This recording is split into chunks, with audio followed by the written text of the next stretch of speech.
Hello everyone, कैसे हैं आप सब। उम्मीद करती हूँ अच्छे होंगे, स्वस्थ होंगे और अपनी तैयारी में लगे होंगे। कल हमने टॉपिक शुरू किया था सेरिकल्चर, उसी को कंटिन्यू करते हुए स्टार्ट करते हैं silk. What is silk? Silk क्या है? सिल्क फैब्रिक की हिस्ट्री क्या है? कैसे इसको बनाया गया और फर्स्ट टाइम कैसे इसकी डिस्कवरी हुई? कंटिन्यू करते हैं। बात करते हैं सबसे पहले human beings. Man is always inquisitive for silk products, कि कभी भी जब सिल्क की बात आती है तो मैन जो है वो हमेशा इंटरेस्ट लेता है सिल्क प्रोडक्ट्स में। और सिल्क जो है सबसे फेमस है, जितने भी फैब्रिक होते हैं उन सबके क्वीन है silk. Span, luxury, elegance, class, comfort. Silk कपड़े पहनने से क्लास, पर्सनैलिटी, हमारा जो कंफर्ट जोन है वो इंक्रीज होता है, एलिगेंट लगता है, देखने में अच्छा लगता है। और जो सिल्क है वो क्वीन है टेक्सटाइल इंडस्ट्री में, मतलब उसका जो जितने भी अलग अलग तरह के फैब्रिक होते हैं सबसे अच्छा जो है किसको माना गया है? सिल्क को। Mankind has always loved this shimmering fiber of unparalleled grandeur from the moment Chinese Empress Shilling। मतलब इसको जो है बहुत ज़्यादा प्यार दिया गया है, शिमरिंग फाइबर बहुत ज़्यादा पसंद किया गया है। सिल्क फाइबर, सिल्क फैब्रिक को लोग इसको बहुत ज़्यादा पसंद करते हैं क्योंकि इसका जो शिमरिंग फाइबर है, मीन्स जो एक चमकदार जो इस कपड़ा ये होता है, इसकी जो शाइनिंग है उसकी वजह से इसको बहुत ज़्यादा पसंद किया जाता है। और एक इसकी अगर हिस्ट्री की बात करें तो चाइना में जो उनकी महारानी थी एम्प्रेस शिलिंग, टाई discovered it in her tea cup. अब इसके अगर थोड़ा सा हिस्ट्री के बारे में हम जाएं तो जो एम्प्रेस शिलिंग है ये इनका जो पैलेस था, इनके आसपास बहुत सारे मलबेरी के ट्रीज थे। अब जब ये मॉर्निंग वॉक के लिए जाया करती थी डेली, तो उन दिनों इनको जैसे होता है ना सुबह घर के बाहर बैठ के चाय पीना, तो मॉर्निंग वॉक करने के बाद इनको चाय पीने का मन हुआ तो इन्होंने अपने किसी एक सर्वेंट को कहा कि चाय लेके आइए। अब जब ये अपने पैलेस के बाहर मलबेरी गार्डन में बैठ के उधर चाय पी रही थी तो उन दिनों हुआ क्या कि जो मलबेरी लीव्स की छाया के नीचे ही बैठी थी, जो प्लांट्स हैं मलबेरी प्लांट, उसके नीचे ये चाय पी रही थी। अब मलबेरी लीव्स के ऊपर होते क्या है? सिल्क वूम। सिल्क वूम के चारों तरफ उसका कोकून भी होता है, तो वो जो कोकून है वो लीव से फिसल के उसकी चाय में गिर जाता है और अचानक से उसके हाथ से जब चाय छूटती है तो उस फिर जो उसका सर्वेंट है वो कहता है कि मैं आपके लिए दूसरी चाय लेके आता हूँ, बट वो कहती है कि नहीं रुको। और वो उसको ध्यान से बिल्कुल ऐसे जो कोकून है उसको देखने लगते कि क्या है और इसके जो चारों तरफ ये फाइबर्स हैं किस चीज़ के हैं। तो तभी से इसकी डिस्कवरी होती है। और एम्प्रेस शिलिंग इन्होंने ही अपने चाय के कप में कोकून के बारे में, सिल्क वॉर्म के बारे में डिस्कवरी की। इन्होंने ही सबसे पहले इसके बारे में बताया और तभी से ये जो है कोकून के बारे में हमें पता चला कि सिल्क वॉर्म जो है अपने चारों तरफ एक प्रोटेक्टिंग कवरिंग बनाता है, प्रोटेक्ट करने के लिए अपने आप को। और वो जो कवरिंग है वो सिल्क फाइबर्स की होती है और उन्हीं फाइबर्स को हम यूज़ करते हैं उनकी लाइफ साइकिल में। उनकी जो लाइफ साइकिल होती है पूरी, उसको इंटरप्ट करके उनका जो कोकून है उसी से हम सिल्क फैब्रिक अपना तैयार करते हैं। तो अगर बात करें कि जो सिल्क फैब्रिक है इसको काफ़ी चैलेंज भी इसको मिला स्टार्टिंग में। जो और दूसरे फैब्रिक होते थे नेचुरल आर्टिफिशियल फाइबर, उनके साथ इसका कंपैरिजन किया गया और remain the disputed queen of textile. लेकिन फिर भी ये कई सौ सालों से एक फैब्रिक की इंडस्ट्री, जो फैब्रिक की दुनिया है, जो कपड़ों का व्यापार है, उसमें सबसे बेस्ट इसको माना जाता है सिल्क को, इसीलिए क्वीन ऑफ टेक्सटाइल इसको कहा जाता है। Exquisite quality like the natural sheen, इसकी जो क्वालिटी है, जो नेचुरल इसमें जो चमकीलापन है, एक तरीके से कह सकते हैं, जो शाइनी इसका नेचर है। Inherent affinity for dye and vibrant colour, जो इसके कलर्स हैं वाइब्रेंट, हाईलाइट अलग से होते हैं, हाई एब्जॉर्बेंस अलग से। अगर आप इसमें डाई ऐड करते हो कोई भी तो ये अच्छे से एब्जॉर्ब कर लेती है, लाइट वेट है और री साइलेंस एंड एक्सीलेंट ड्रैप एटसेट्रा। आप इसको अच्छे से ड्रैप कर सकते हो, मीन्स अगर आप सिल्क की कोई साड़ी लेते हो तो वो आप अच्छे से ड्रैप कर सकते हो। Have made silk the irresistible and inevitable companion of the eve all over the world. तो इसको बहुत अच्छा माना गया है पूरे वर्ल्ड में और इसका एक अच्छा नाम भी है। सिल्क को सबसे बेस्ट माना गया है, क्वीन ऑफ टेक्सटाइल किसको कहा जाता है? सिल्क फैब्रिक को कहा जाता है। और इसकी हिस्ट्री भी आपको आई होप अच्छी लगी होगी। तो इंटरेस्टिंग है कि कैसे इसकी जो डिस्कवरी है वो हुई। चाय के कप में कोकून गिर जाता है और एम्प्रेस चाइना की जो महारानी है वो इसकी डिस्कवरी करती है। नेक्स्ट है केमिकली अगर बात करें हम इसकी, speaking silk is made up of protein. जो सिल्क है, फैब्रिक है, सिल्क का जो फाइबर है जो कोकून बनाता है वो एक प्रोटीन है, ठीक है। Protein secreted in the fluid state by a caterpillar. अब जो कैटरपिलर है, कैटरपिलर क्या करता है, अपने चारों तरफ कैटरपिलर क्या करता है, अपने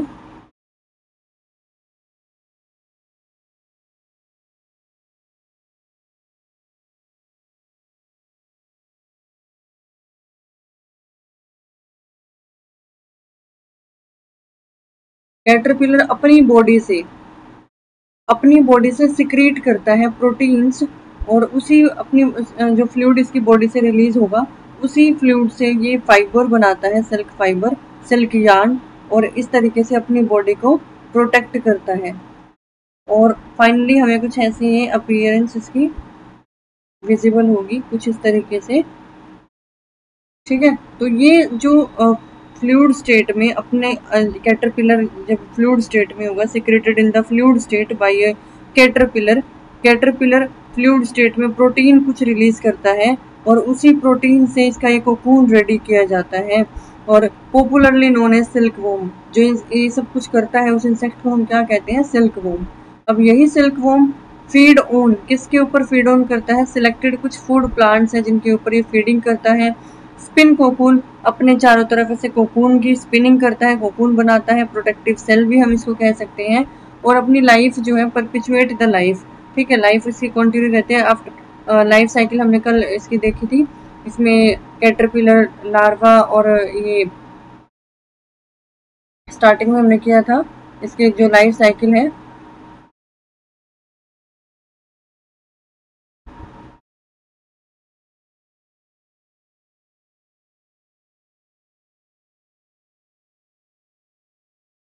caterpillar, pupa, moth, egg, caterpillar, pupa और मोथ, 4 इसमें स्टेजेस हैं, egg, caterpillar, pupa and moth. तो सिल्क वॉर्म की 4 स्टेजेस हैं, एग, कैटरपिलर, प्यूपा और मोथ। इन सब स्टेजेस को ये कवर करता है। और हम क्या करते हैं, human beings are greedy in nature. उनको पता है कि सिल्क वॉर्म से हमें फायदा होने वाला है, तो उनका जो कोकून है उस कोकून को वो क्या करते हैं, उनकी लाइफ साइकिल में इंटरफेयर करेंगे और उनका जो कोकून वाली जो स्टेज है, उस कोकून वाली स्टेज से उस कोकून को निकाल के उसके चारों तरफ जो सिल्क फाइबर था उसको वो ले लेते हैं और उसी की वीविंग करके सिल्क का फैब्रिक अपना रेडी करते हैं। यूज्ड इन वीविंग, ठीक है, यूज्ड इन वीविंग। कोकून के चारों तरफ जो उसका फैब्रिक, जो इसका फाइबर्स होगा, जो यार्न इसके होंगे, उन्हीं से वो क्या करता है, उन्हीं से वीविंग करके और अपना ड्रीम फैब्रिक अपना रेडी करता है, ठीक है। नेक्स्ट आता है सेरिकल्चर। वाई सेरिकल्चर, सेरिकल्चर ही क्यों, ऐसा क्यों है, मतलब सेरिकल्चर क्यों किया जाता है, क्या इससे हमें बेनिफिट है, इकोनॉमिकली हमें इससे क्या बेनिफिट हो रहा है। मेजर बेनिफिट सेरिकल्चर का क्या है, specially tussar is the employment generation to the people specially in the forest area like tribal. अब ये जो टसर है ये क्या है, ये जो हमारा सिल्क फैब्रिक है उसी की टाइप है, ठीक है, उसी की टाइप है जो टसर है। इसमें एक एम्प्लॉयमेंट अच्छा मिलता है, employment generation to the people, लोगों को व्यापार मिल जाता है इसकी वजह से। और स्पेशली जो फॉरेस्ट एरिया के जो लोग हैं, जो वहाँ की जातियाँ हैं, ट्राइबल एरिया जो है, उन लोगों को अच्छा इनसे काम मिल जाता है। इनकम जो है, forest leads to sense of protection, और उनको इनकम तो मिलती ही है बट उनको एक प्रोटेक्शन भी फील होती है, सुरक्षा वो महसूस कर पाते हैं। और उनका जो एरिया है, कंजर्वेशन ऑफ एरिया, कि हमारा जो एरिया है वो कंजर्व है, सुरक्षित है, एक सेंस ऑफ प्रोटेक्शन उन्हें फील होती है। जो वहाँ की जनजाति होती है फॉरेस्ट में रहने वाले, उनको काम भी मिल जाता है और वो इजीली अपना गुजारा कर लेते हैं। नेक्स्ट है high employment potential. High employment, इससे अच्छा एक हाई रेट हमें मिल सकता है। हाई एम्प्लॉयमेंट पोटेंशियल, एक अच्छी रेट, अच्छा इससे हम कमा सकते हैं, ठीक है। About 60 to 100 lakh person are engaged in various sericulture activity in the country. पूरे देश में लगभग 60 से 100 लाख जो लोग हैं वो इस कल्चर में लगे हुए हैं, इन एक्टिविटीज में लगे हुए हैं सेरिकल्चर से रिलेटेड। इट इज एस्टिमेटेड, अगर अंदाजा लगाया जाए तो सेरिकल्चर कैन जनरेट एम्प्लॉयमेंट, कितने लोगों को काम दे रही है, 11 man days per kilogram of the raw silk production. तो इतने सारे लोगों को इसकी वजह से काम मिल रहा है, ठीक है, उनको व्यापार मिल रहा है। 11 मैन डेज, 11 मैन 11 आदमियों को काम मिलता है, days per kilogram of the raw material, ठीक है, per kilogram of the raw material. Silk production in on farm and off farm activities. अब इनके जो फार्म हाउस होते हैं जहाँ पे इस काम को किया जाता है सिल्क का, जहाँ पे प्रोडक्शन होता है, तो वहाँ पे जो जिन लोगों की ज़रूरत होती है, जैसे 11 मैन है, तो वो इन मतलब फार्म हाउस के अंदर भी काम करते हैं, उनके बाहर की भी जो एक्टिविटीज़ है उनमें भी वो काम करते हैं, ठीक है, थ्रू आउट द ईयर, और पूरा साल वो काम करते रहते हैं, तो उनको एक व्यापार मिल जाता है। This potential is par excellence and no other industry generate this kind of employment. कोई भी ऐसी इंडस्ट्री नहीं है जो इस तरीके का एम्प्लॉयमेंट लोगों को दे सके, और स्पेशली वो भी गाँव वाले एरिया में, रूरल एरिया में। इसीलिए जो सेरिकल्चर है वो एक टूल माना गया है, इसको यूज़ किया जाता है as a tool for the rural economic upliftment. मतलब जो गांव के जो लोगों की कमाई है उसको अगर अपलिफ्ट करना है तो उसके लिए ये एक अच्छा टूल है, एक अच्छा साधन है, क्या, सेरिकल्चर। तो सेरिकल्चर नॉर्मली रूरल एरिया में किया जाता है, गाँव वाले एरिया में किया जाता है, और जहाँ पे मलबेरी प्लांट बहुत सारे होते हैं वहाँ पे किया जा सकता है, ठीक है। तो provide vibrancy to village economy. अब जो गांव की आर्थिक व्यवस्था है उसको सुधार करने के लिए ये अगर वहाँ पे सेरिकल्चर किया जा रहा है तो वाइब्रेंसी मतलब इनकम को इंक्रीज किया जाता है, जो विलेज की इकोनॉमी है उसको बढ़ाया जा सकता है। और लगभग 57%, about 57% of the gross value of silk fabric flow back to the cocoon grower. जो लोग सिल्क फाइबर्स की कल्टीवेशन करते हैं, जो कोकून फॉर्म, जैसे कोकून बन रहा है और फिर वो उस कोकून से वीविंग कर रहे हैं, ठीक है, कुछ लोग भी लगे हुए हैं जो वीविंग करने का काम कर रहे हैं, कुछ वर्कर्स लगे हुए हैं, तो 57% तो वापस उनको मिल जाता है with share of income to different groups. 56.8% to the cocoon grower, जो कोकून ग्रो करते हैं, जो मलबेरी लीव्स पे कोकून बनता है, जो उनको करवाते हैं, 56.8% तो उन्हीं को मिल जाता है। 6.8% जो रीलर होते हैं, ठीक है, उनको मिल जाता है, जो उनसे अनवाइंड करते हैं कोकून से। 9.1% ट्विस्टर, जो फाइबर्स को ट्विस्ट करके उससे फिर यार्न को ट्विस्ट करके फाइबर बनाते हैं। और 10.7% टू द वीवर, जो फाइबर्स को एक फैब्रिक की फॉर्म में कन्वर्ट करते हैं, जो उसको बुन के, वीवर होता है बुनकर, जो फाइबर्स को बुनकर एक पूरा कपड़ा तैयार कर देते हैं, फैब्रिक बना देते हैं, 10.7% उनको भी मिलता है। 16.6% to the trade, this large chunk of income goes back to the village from the cities. तो शहरों से गाँव की तरफ काफ़ी अमाउंट में उनको जो है इनकम मिलती है। नेक्स्ट आता है लो जेस्टेशन, मतलब जो सिल्क वॉर्म होता है ना वो बहुत कम टाइम में ग्रो हो जाता है, उनका जो जेस्टेशन पीरियड है वो बहुत कम है। जेस्टेशन मतलब गर्भावस्था जो होती है वो बहुत कम होती है, कुछ ही दिनों में जो नए सिल्क वॉर्म है वो बन जाते हैं। जैसे लार्वा बनेगा, मोथ बनेगा, तो वो नए जो सिल्क वॉर्म है वो जल्दी से बन जाएंगे, और बदले में बहुत ज़्यादा हाई रिटर्न उनसे मिलता है। जितने सिल्क वॉर्म बन रहे हैं 2-3 दिन में वो बन के रेडी हो रहे हैं नए सिल्क वॉर्म, और उनसे उतना ही हाई रिटर्न। अगर 2-3 दिन वो फिर अपना कोकून बनाने में लगा रहे हैं तो उतना ही उनसे हमें रिटर्न भी मिल रहा है, ठीक है। Mulberry takes 6 month to grow, 6 महीने लगते हैं मलबेरी प्लांट को ग्रो होने में। अगर हम सिल्क वॉर्म रेयरिंग करते हैं, अगर सिल्क वॉर्म का कल्टीवेशन करते हैं तो हमें क्या चाहिए, मलबेरी प्लांट, और अगर मलबेरी प्लांट को हम ग्रो कराते हैं तो उसको 6 मंथ लग जाते हैं।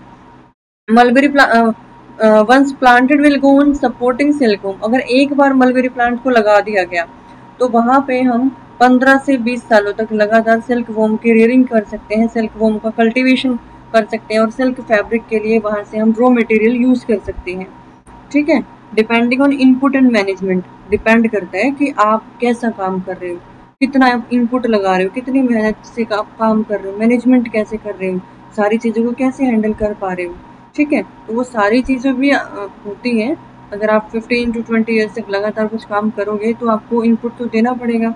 अगर अच्छे से सारी चीज़ों को मैनेज कर पाओगे तो आप एक अच्छा इनकम वहाँ से कमा सकते हो। 5 drops can be taken in 1 year under tropical condition.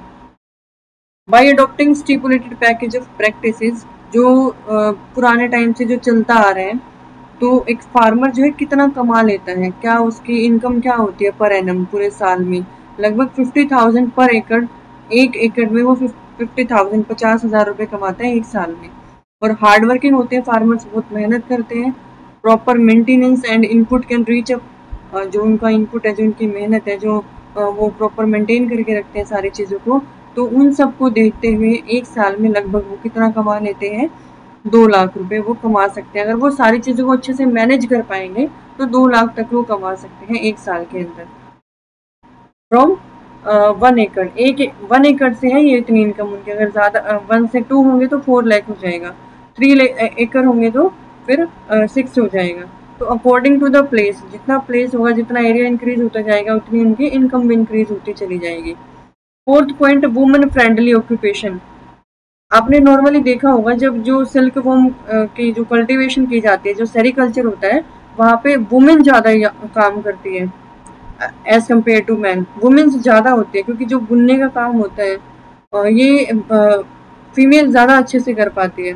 तो वुमेन जो है 60% इसमें इन्वॉल्व है डाउन स्ट्रीमिंग में। डाउन स्ट्रीमिंग क्या होता है, जब हम एक कोकून से यार्न को निकालते हैं, जो सिल्क यार्न है हमारा, जो वहाँ से हम थ्रेड लाइक यार्न्स को निकालते हैं, यहाँ से जो थ्रेड हमें मिलते हैं उनको हम यार्न बोल रहे हैं, क्योंकि बहुत ज़्यादा थिन होते हैं। उन्हीं को ट्विस्ट करके फाइबर बनाया जाता है। छोटे छोटे जैसे यार्न हैं, इन्हीं को ट्विस्ट करके फिर फाइबर बनाया जाएगा। इन्हीं फाइबर्स को यूज़ करके फिर क्या बनाया जाता है, सिल्क का फैब्रिक रेडी किया जाता है।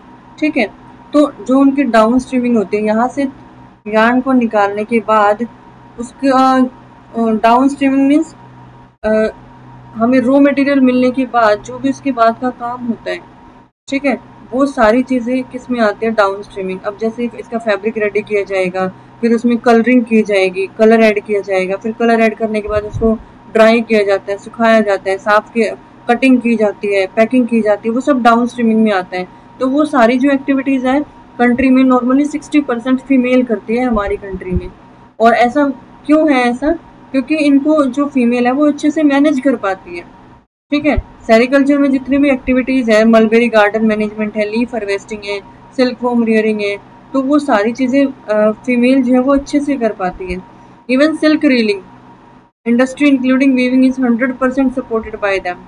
तो अगर रीलिंग की बात करें, सिल्क रीलिंग, जो सिल्क यहाँ से जो हम ये यार्न जो निकालते हैं, ये काम भी फीमेल ज़्यादा बेटर करती है और 100% सपोर्ट करती है। इस काम को वो अच्छे से कर पाती है और इसीलिए ज़्यादातर वर्कर जो है हमारी फीमेल होती है सेरिकल्चर के अंदर। नेक्स्ट है आइडियल प्रोग्राम है, जो वीकर सेक्शन वर्ग है, मतलब जो हमारा कमज़ोर वर्ग है सोसाइटी में, समाज का जो कमज़ोर हिस्सा है, जो गरीब लोग हैं, उनके लिए एक आइडियल प्रोग्राम है। ये एक बहुत अच्छा काम है करने के लिए। नेक्स्ट क्या है, सेरिकल्चर जो है even with very low and, मतलब आप इसको कम पैसों में भी इस खेती को शुरू कर सकते हो। इस कल्टीवेशन को, अगर आपके पास थोड़ा सा लैंड एरिया है तो आप बहुत कम इनकम के साथ भी इसको शुरू कर सकते हो। मलबेरी प्लांट अगर आपके पास कुछ एक एरिया में है तो आप अच्छा इनकम जो है वहाँ से ले सकते हो। जैसे अगर आपके पास 1 एकड़ लैंड है और आपने वहाँ पे मलबेरी गार्डन पूरा ग्रो कराया है, तो सिल्क वॉर्म अगर रियरिंग आप वहाँ पे करते हो तो आप एक 5 मेंबर्स की फैमिली को अच्छे से सारी फैसिलिटी प्रोवाइड कर सकते हो। ठीक है, नेक्स्ट है लो जेस्टेशन की, इसका जो जनरेशन टाइम पीरियड है वो बहुत कम है। कुछ दिनों में ही नए नए सिल्क वॉर्म बन जाएंगे और उनसे जितनी जल्दी वो बनेंगे, मतलब नई जनरेशन जितनी जल्दी आती है उतना ही ज़्यादा हमें फ़ायदा होता है, उतना ही हमें हाई रिटर्न मिलता है। तो सेरिकल्चर बहुत एक आइडियल प्रोग्राम है, बहुत अच्छा प्रोग्राम है वीकर सेक्शन जो है उनके लिए। समाज में जो कमज़ोर लोग हैं, कमज़ोर जो गरीब आदमी हैं, उनके लिए एक बहुत अच्छा काम है ये। Next, vast track of forest based tussar food plantation. तो फॉरेस्ट का बहुत सारा एरिया ऐसा है जो टसर एक फैब्रिक है, इसकी सिल्क की ही एक स्पीशीज या सिल्क का ही एक टाइप हम कह सकते हैं। सिल्क की 4-5 अलग अलग टाइप्स होती हैं, 4 टाइप्स, तो उसी में से टसर भी एक टाइप है। अगर इसकी हम बात करें, based tussar food plantation available in the country, हमारी कंट्री में अवेलेबल है ये भी, If judicially exploited for rearing tussar silkworm can offer supplementary gainful employment for the tribal. मतलब इसकी वजह से भी लोगों को बहुत काम मिल रहा है। जो ट्राइबल्स हैं, जो अलग से गरीब लोग हैं, जो पिछड़ा वर्ग है एक तरीके से, तो जो हमारा जो ये दिया हुआ है ना यहाँ पे एम्प्लॉयमेंट फॉर ट्राइबल, तो उनको एक अच्छा एम्प्लॉयमेंट मिल सकता है। Supplementary gainful employment for the tribals, उनके लिए एक अच्छा ऑफर है अगर वो इस काम को करते हैं तो। नेक्स्ट है eco friendly activity. Eco friendly मतलब इन्वायरमेंट पे इसका कोई इफेक्ट नहीं आएगा अगर हम इसको करते हैं तो। पेरिनियल क्रॉप, पेरिनियल मतलब जो पूरा साल रहती है, ठीक है, 12 मासी जो फसलें होती है, with good foliage and root spread. इसकी जड़ें, किसकी जड़ें? मलबेरी की जो रूट्स होती हैं वो बहुत ज़्यादा स्प्रेड हो जाती है ज़मीन में, ठीक है। और soil conservation provide green cover, इसके आसपास हरियाली होगी और अच्छे से जो इसके लीव्स हैं, गुड फोलिएज, रूट स्प्रेड अच्छे से होंगे, पूरा टाइम ही रहता है, और शेडी छाया हमें देता है। और जितनी भी इसकी मलबेरी लीव्स हैं उनके ऊपर सिल्क वोम ग्रो होगा तो उससे सिल्क भी मिलता है, ठीक है। तो वेस्ट जो है सिल्क वोम का, उसको भी दोबारा यूज़ किया जाता है। जो सिल्क वोम का वेस्ट मटेरियल होता है उसको वापस गार्डन में डाल दिया जाता है, ठीक है। और वो गार्डन में एज अ फर्टिलाइजर यूज होता है, क्योंकि गार्डन में जो सॉइल है हमारी, उसकी न्यूट्रिशनल क्वालिटी इंक्रीज होती है इससे।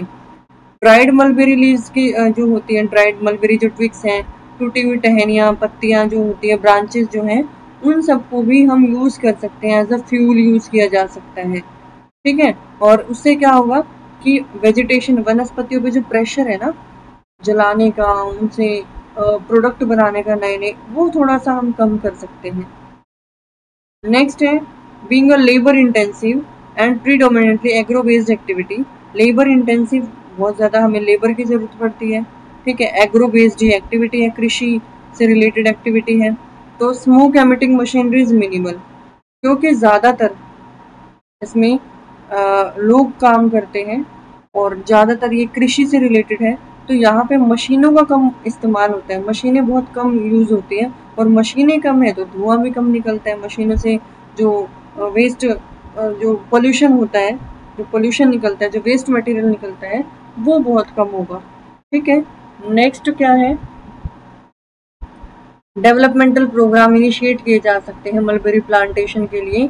और अगर हम मलबेरी प्लांट लगाते हैं तो कौन से एरिया में लगाने चाहिए? अपलैंड एरिया में, ठीक है। जो ऊपरी एरिया होता है, ऊपरी क्षेत्र का जो एरिया है, उन एरिया में अनयूज्ड कल्टिवेबल, जो बिना यूज हुई ज़मीन है, उसको भी हम प्रोडक्टिव बना सकते हैं, वहाँ भी ऐसे मलबेरी प्लांटेशन की जा सकती है, ठीक है। जो भी खाली एरिया है, खाली ज़मीन है, वहाँ पे हम मलबेरी, शहतूत के जो पेड़ हैं उनको लगा सकते हैं और वहाँ पे सेरिकल्चर कर सकते हैं।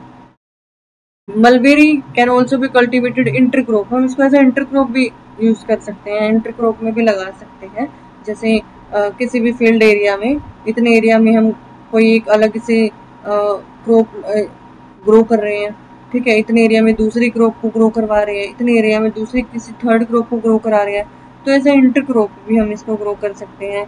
और इंटरक्रॉप क्या होती है? एक इंटरक्रॉप क्या होती है, जैसे क्रॉप रोटेशन, कि 2-3 महीने के लिए आप कोई अलग क्रॉप लगा रहे हो, फिर कोई और अलग क्रॉप लगा रहे हो, ठीक है। तो एज अ इंटरक्रॉप हम इसको मलबेरी प्लांट्स को यूज कर सकते हैं। Mulberry being a deep rooted perennial plant can be raised in vacant land, खाली जमीन पे ग्रो करते हैं, हिली स्लोप पे, वाटर शेडी एरिया में ग्रो कर सकते हैं। हिली एरिया जो ऊपरी क्षेत्र वाले एरिया होते हैं, खाली जमीन पे, वाटर शेड एरिया, नमी वाले एरिया में प्लांट जो है जल्दी ग्रो कर जाते हैं। इनकी रूट्स, जड़ें जो है इनकी गहरी होती है। और 0.1% of the arable land in the country is under mulberry cultivation. तो अगर करंटली सिचुएशन जो है वो उसकी बात करें तो पूरे इंडिया में ओनली 0.1% एरिया ऐसा है जहाँ पे मलबेरी प्लांट्स ग्रो कर किए जा रहे हैं। नेक्स्ट क्या है? सेटिस्फाइज इक्विटी कंसर्न, मतलब हमें किस प्रकार से इससे सेटिस्फेक्शन मिलता है, क्या क्या है? Benefit of sectoral value addition, primary acre to rural household, ठीक है। As the end product user are mostly from the higher economic groups, money flow from high end groups to low end groups.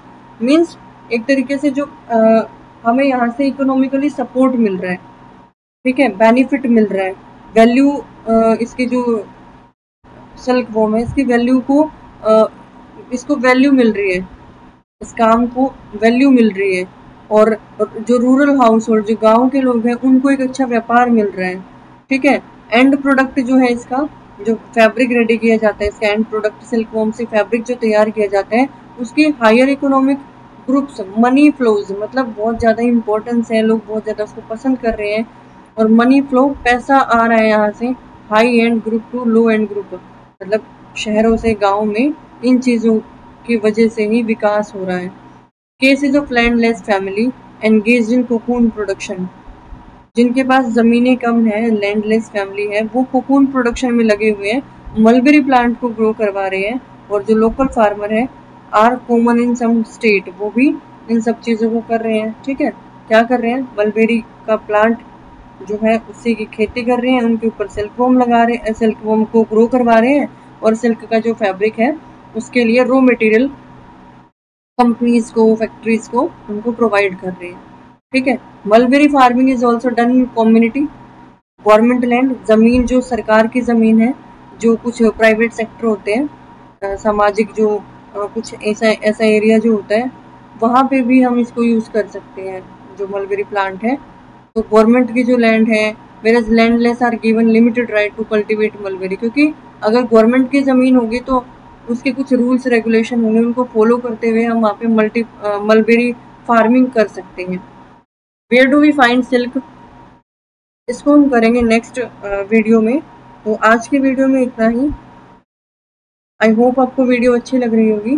सो अगर आपको अच्छी लग रही है तो इसको लाइक शेयर और सब्सक्राइब ज़रूर कीजिएगा।